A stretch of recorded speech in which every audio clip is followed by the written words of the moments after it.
If there's any vitamin or nutrient or mineral that deserves a massive amount of attention because it's that powerful, it's magnesium. So in this video, I want to talk about these warning signs, and then I want to talk about how do you navigate the different types of magnesium. First, I want to point out that we have a massive amount of people in our population that are deficient in magnesium. And here's the number one reason. Well, I'm going to give you two reasons, but I'm going to give you the number one reason why.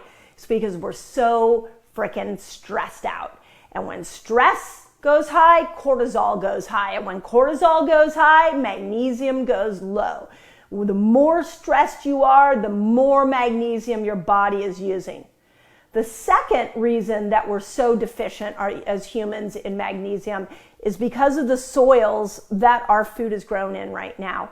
They're so depleted.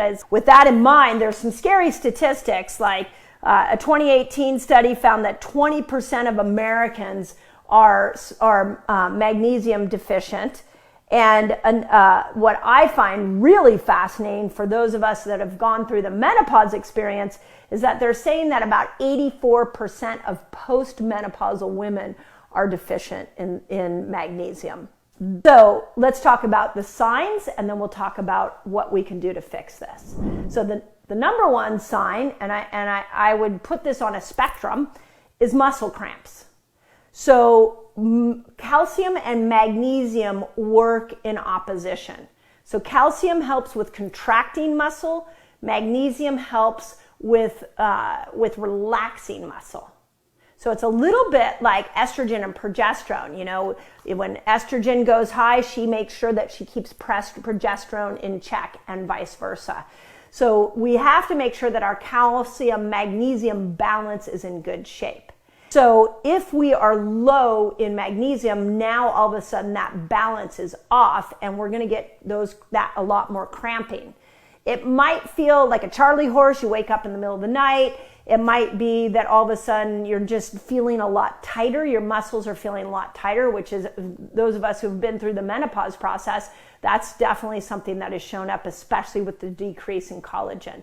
So make sure that if you're getting regular muscle cramps, I want you to translate that into, sounds like I might need more magnesium. Okay, second explanation or reason or sign that you may be low in magnesium is poor sleep. And how this works is that there was a couple interesting studies that I thought. When you're low in magnesium, at night your muscles aren't relaxing. We already talked about that, so you can't quite let your body go. And it's not letting you get into a deeper state of healing sleep. So we call that deep sleep. And because of that, during the day, low magnesium can cause sleepiness. So it's kind of a catch-22. You're not getting the quality of sleep that you need at night because you're low in magnesium, and you're not staying awake during the day like you should. It can contribute to daytime sleepiness. Third thing that I will tell you is a sign that you are low in magnesium is chronic stress. Now, what's the sign of chronic stress? And there's a lot of signs. When we look at chronic disease, there is a constant statement over and over again that chronic disease, a big contributing factor is chronic stress. But I don't know about you. For me, I have felt in my life that stress sneaks up on me. There's a lot of things I like to do in my life, and sometimes I can't tell that I'm getting into this chronic stressed state.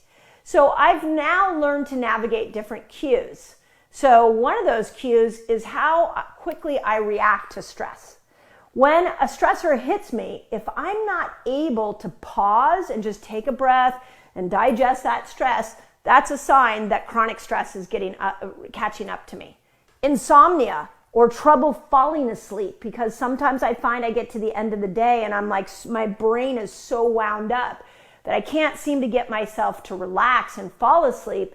That can also be a sign of chronic stress getting the best of me. The other sign of chronic stress getting the best of you is that you're doing everything you possibly can and you're not losing weight. So your body is like, nope, not going to release this weight because we're still running from the tiger. Now, with that in mind, how does magnesium specifically work with chronic stress? And there's a couple of interesting studies. And one of the key ones that I just want to point out is that magnesium has the power to inhibit the cortisol response.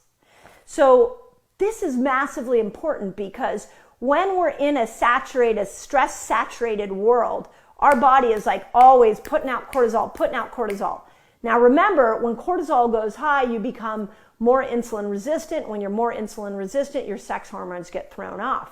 So when we bring magnesium into the picture, we start to see that it can inhibit the cortisol response and we don't get that cortisol saturation as easily. There was an interesting 2020 paper that I want to bring to your attention where researchers described the vicious circle concept of magnesium and stress. And it goes like this. Basically, stress goes up, magnesium goes down. Magnesium goes down, and then we're more quickly for stress to go up. And then we deplete magnesium more. And then we become easier for stress to grab a hold of us. We have a quicker stress response, and it just creates this loop.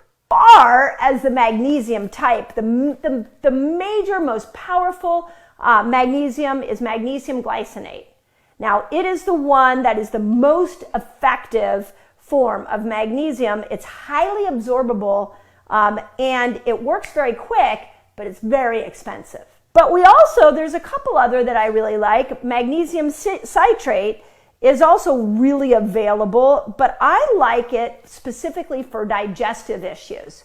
So those, and it's interesting because if we bring the stress response into the conversation here, remember that when you're in fight or flight, a lot of times the digestive system shuts down. So we got to get you into a relaxed state. Well, I just told you magnesium lowers cortisol. It can help you get into a relaxed state.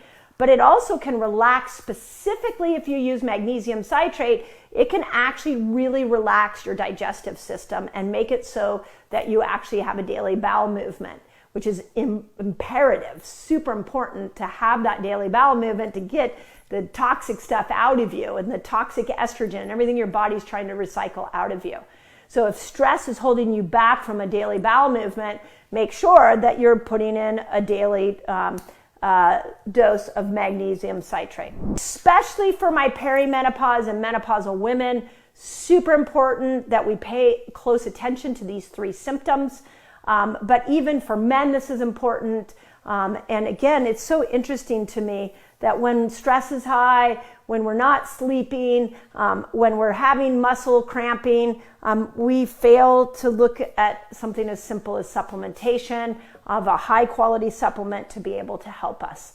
So really dive into understanding some of the best ways to bring in magnesium for you.